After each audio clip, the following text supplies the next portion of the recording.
And I'm Jacob Sadaboy. And we are here with the lovely Cherelle Williams. Cherelle contributed to our text and on her work about cultural humility. So Cherelle, I know your chapter was so informative, and there's so much amazing work that you're doing. I don't even know where to begin, honestly. I mean, maybe just for people who aren't quite as familiar with cultural humility and what that all actually means, maybe just give like a little recap of what cultural humility is. Yes, I am excited to give you a recap of what cultural humility is, considering that not many people are familiar with that verbiage per se. Most people use the verbiage of cultural competence. And I just had a cultural forum last week where the question came up about how do I work with this particular group of people, or how do we address cultural issues with the Black community or the Asian community. But really, cultural humility is related to how do we interact cross-culturally. So in order to navigate cross-culturally in these situations, we have to portray this sense of humility where we're able to maintain this standpoint of being other-centered. So do we possess the capacity as human beings to frame our thoughts and perceptions according to others outside of our own sense of concept of self and our own subgroups that we identify with? So that's where cultural humility comes in. And oftentimes what I find is that people kind of confine themselves to, learning about X group of people or X culture.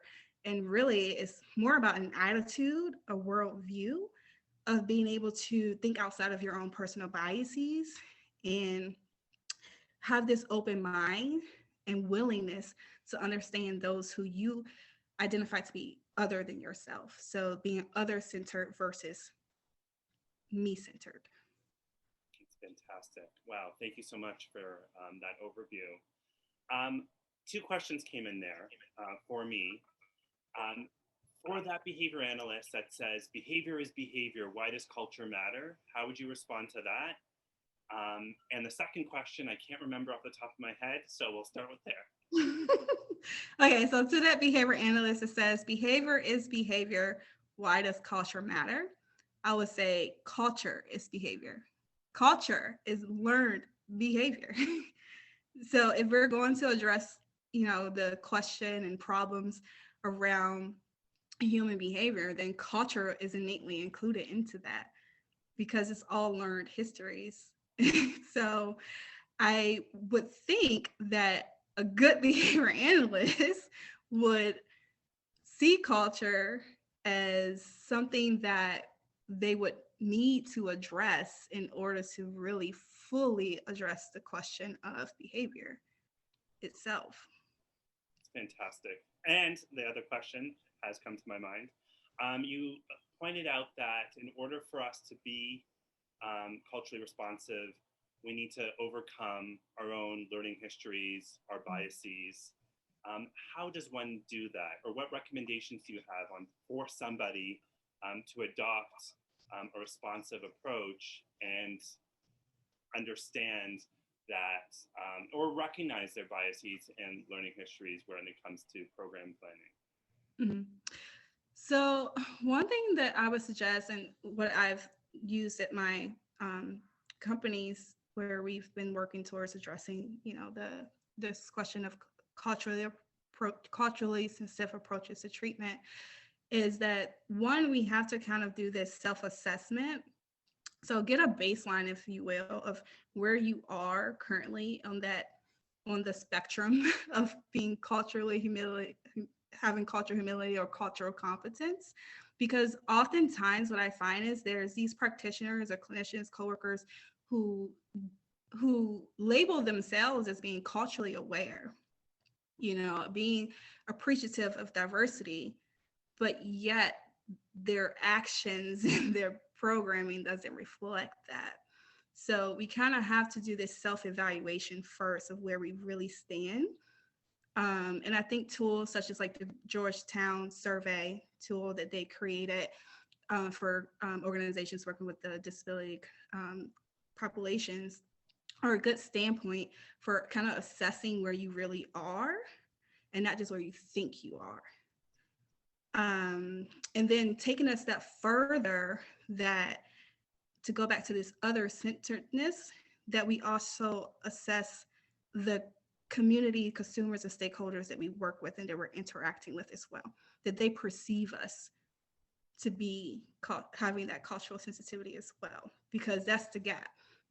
And I actually just had a fruitful conversation with our training administrator last week about this. You know, when we were doing the cultural forum, there was a lot of focus on of evaluating the clinicians as being culturally competent, but none of our surveys, none of our data showed what our consumers, how our consumers viewed us. And I think that's the missing piece of being other-centered and having that culture of humility, that we're not really focused on the other like we think we are. I don't know if that answered the question. You might have to restate it. So much valuable information there. I mean, just, you know, and so many points like that you raise, you know, I think as behavior analysts, right, we're often of the mindset that like we're just right and we're doing things right all the time. Or like, well, we're doing a survey within the company, right? Mm-hmm. But we're not really involving stakeholders. Right. So you've hit on so many important points. What was really interesting about reading your contribution, there were so many moving parts to what you're doing. You know, like I read it and I read it again and I read it again. I was like, wow, there's just so much going on here. And a few things. I mean, number one, first and foremost, you know, Jacob and I were chatting about this just before. Just to applaud you as a practitioner for taking on this job, this undertaking, you know, of like seeing a problem, trying to fix it, you know, and like you were saying, you know, revamping it and kind of just like always looking to see what could we be doing better? How could we, you know, how could we continue to improve, not only as a company, but just like as a field, right? Like this is important for all of us, not just your particular organization. So I feel like I have like 45 questions I want to ask right now. Just do one at a time. I'll try. I'll probably forget the other 44 after I ask the first one. But I mean, if you can just kind of give maybe a little overview of what it's like, because I think this is important for everyone to hear, right? Like, you know, for somebody who's like on the front line doing the work, you know, you saw this need, but maybe there's somebody else who sees a different need. What is it like as a practitioner to kind of step up and just say, hey, like, I'm going to do something about this. Like, so kind of just give us a little bit. I know you've got a lot of like oomph in you know, yeah. But kind of walk us through that oomph process. Well, first and foremost, I think that's more of a question of my personality. Because you're right, you know, not everyone is willing to take on the challenge, you know, like this is a complex topic that we're talking about tonight. And there's so many different answers to solve the problem. And I think for me, what it's been like is it's very exciting, yet kind of nerve-wracking, because like when I talk with others, like to realize like how many people aren't really like getting their feet wet in this topic, you know, they kind of dance around the topic with, I recognize there's a problem, we need to do better, but then how do we do better?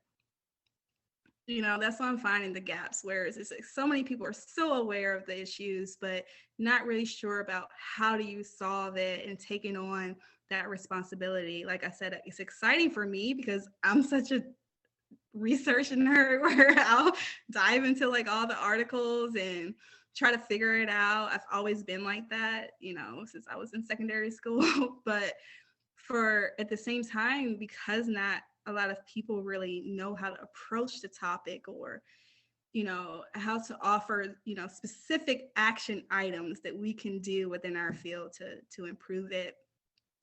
It is a little nerve-wracking because it's like, am I really doing this right? You know, you can start second guessing yourself, like when you're really like out there sharing the information, but I enjoy it a lot, and I love being able to disseminate that responsibility onto others and try to motivate others into joining the conversation like I'm doing tonight. Hopefully more people will be motivated. And at my company where I said, we need to make a council or something, because like it can't just be me put on this project.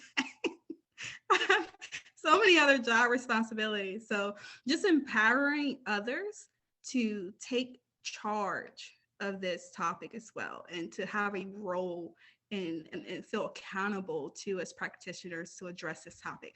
And I think that's why I wrote my piece the way I did, is that this is a call for all of us to be doing this, so that it's not just, so few. It's a very good point. Like, the literature is very theoretical. Like, kind of, there's a very little like boots on the ground making changes. I'm going to try again to ask you 2 questions, and hopefully I don't bumble a second one. Okay. Question number 1, you approached your administration, you're a practitioner, a frontline practitioner, you approach your administration saying, this is important, this is something we need to do. I think it'd be of value for you to share like kind of how that conversation happened, like kind of how did you approach administration, and how did you make and advocate for a more culturally responsive approach for your entire organization. Mm-hmm. And I'd love to also hear about what you've taken from the literature and put into action with your organization. Yeah, so the first question about kind of how I approached it, I've had experience now across 2 different organizations within the field where I kind of just said, hey, I have this research interest and I really want to see it in practice. I've done a lot of research, not just from, in my graduate studies, but in undergrad. Bicultural competence was something that I was really interested in, and I applied it within predominantly white institutions realm, and I'm kind of applying that within the behavior analysis realm. And so I kind of just said, hey, like, I have this idea and I want to try it with my clients. And if you at least let me try it with my clients first, then can we expand this to others? And my director of training at the time was very receptive of my ideas, and she was very motivated. She was a motivator, supportive of that. And I think my work just kind of speaks for itself. I was someone I worked really well with my families, and like I was open to helping other people. So I think I had a really good kind of rapport with her already, and reputation for my work. So I did it. I spent a year looking at the research literature, doing a review, pulling up studies that I could replicate in practice, not just like from theory and research, but in practice. How do we apply this to practice? And piloted the study and saw some pretty good results. And then that helped that buy-in. Like when I went to that next level, to say, hey, now we need to train the rest of our clinicians on this approach, and we need to be able to get everyone from admin and everyone in the organization on board with this. So that's kind of how that went the first time. Same thing here at my current company. Again, just seeing a need and saying, I've already had this experience now doing this. I've already replicated this in practice, so just let me do it here. No one was doing it. And I think that was the key piece. No one was doing it. So I just stepped into that role, and I did it here, and I've gotten some really good feedback on how to improve upon it. And like I said, it's very exciting and nerve-wracking, because it's like, okay, now what do we do next? But to go back to the second question of applying the theory and what actions, remind me again, Jacob. Got it. The theory, actions. Yeah, like what are some of the targets? Like, kind of how were you able to synthesize the theoretical literature into actionable programs that you have noticed has made improvements in rate of acquisition, to the point where like kind of you were sharing that like kind of some students discharged at a faster rate because of a culturally responsive program? So what I did really was I looked at what the research was saying, like where the gaps were, like I paid a lot of attention to his articles because they outlined like really what the gaps were. So I looked at how do we fill this gap? How do we create these comprehensive training modules? Because people have been trying to train on diversity and inclusion for some time now, but it hasn't been as effective. So how do we address those gaps? By creating a training that is a lot more comprehensive, not just on content of, let me tell you what to do, but utilizing our science and behavior analysis. One of the teaching strategies that we found to be effective, behavior skills training. So what are the actual skills that they're saying that we're lacking to do this? Not just the content area, the knowledge area, but what is the skills? And that's where the gaps were lying.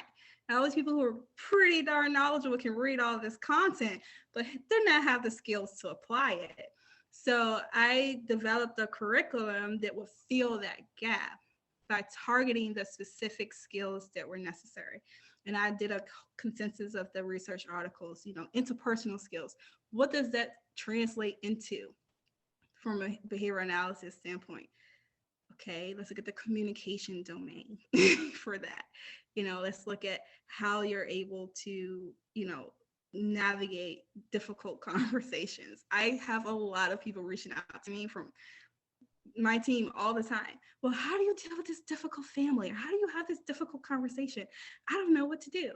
There's some type of skill or behavior that's more effective, obviously. So then what does that look like? So being able to outline what those skills are, to train directly on those skills, and to do more role play and give the feedback on the progression of those skills, and then being able to monitor them over time. Because a lot of times what I find is that these trainings do not monitor the effects over time. It's a one-shot training. You deem yourselves to be culturally competent or what have you, and you don't follow up. Not with those who are directly trained, and not with your consumers that are who have the direct impact and effects of that training. So that's where I just kind of ticked off these action items where, one, let's assess the training that we currently have. If it's not good enough and up to research standards, then we need to change it. Two, we need to make sure that these clinicians are applying that directly to their treatment.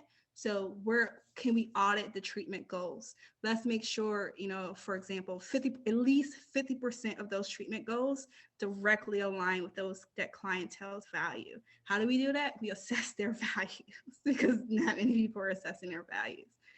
And we work with them to create that goal. And then next up, we need to track the effects of these outcomes. We need to have some type of outcome measures. We need to have some type of data to come back to us to show, what the effects are. Does the family adhere more to treatment because of the changes we made? Does the client have more outcomes because of these changes we made? In order to make those judgment calls, we have to have the data to show it. So setting up trackers and getting the actual data, and then having the data allows us to analyze the progress. So if we're not making progress in a certain area, we can change it. We evaluate it. So that's kind of like what I did there. I just took it and I said, how does this translate into like these actionable behaviors that we can actually do and agree upon doing, and now charge everyone to do them, and then track the effects of them. And if we need to reassess, we reassess.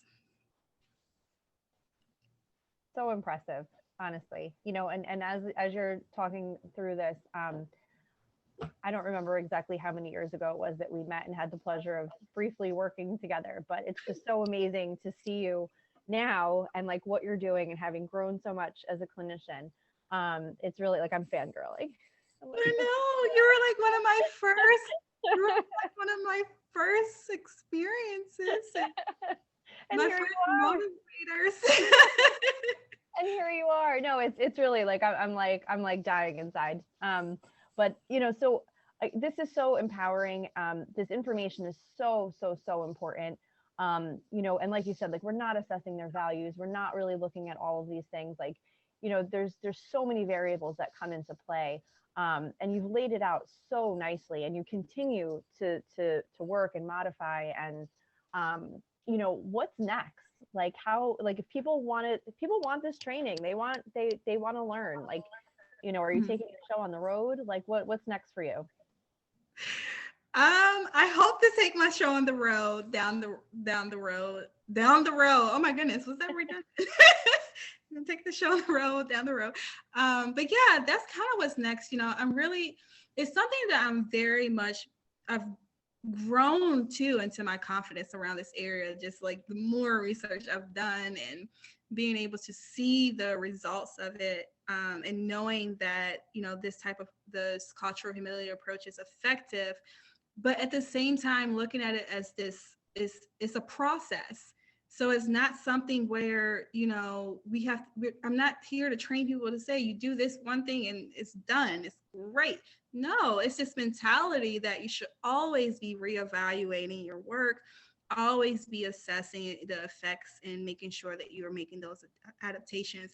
Because just like culture is fluid, our families are going to be so fluid. So, speaking of this pandemic, for example, how to take a step back and reevaluate these treatment plans that were developed pre-pandemic. How many people took a step back and said, let's start from baseline and start over and create new goals during a pandemic that is a major impact on our families, and then as the next family, challenge or barrier came up with this whole telehealth world now, how many people are taking a step back to reassess what makes sense in telehealth module and revamping goals and reassessing the values in this module? And there's a lot of conversation around it. And I've listened to many, many podcasts on it. But what I want to see is I want to see action. We need to have more people actually implementing it and not just understanding or recognizing, the issues and what we could potentially be doing, but having some direct steps that they can follow. And I think that's my next step, is really, how can I disseminate these ideas to more people? And I'm hoping that with this text and maybe future texts, that will get disseminated to other practitioners. And motivational speaking. I think you should add that to your list. Oh, motivational speaking. I have gotten better with talking in public now. Kim actually can attest to that with my conference presentation. She saw a lot of the behind the scenes of me, and then somehow I just get up there and I just know how to talk in front of people. So maybe I'll do more motivational speaking. Maybe you two will help to nudge me in that area. Oh, we'll push you. Push me out there, because I know I have it. I know now, like I have the confidence. I just need to get it out there to people so more of us are doing it, because you have something to say. That's the thing. Like, kind of, it's not about like kind of you having, or about you anymore. Like, kind of, you have something of such a value to share to help us all be better. This is on the longer side, but I do have another question. This is social justice. Okay.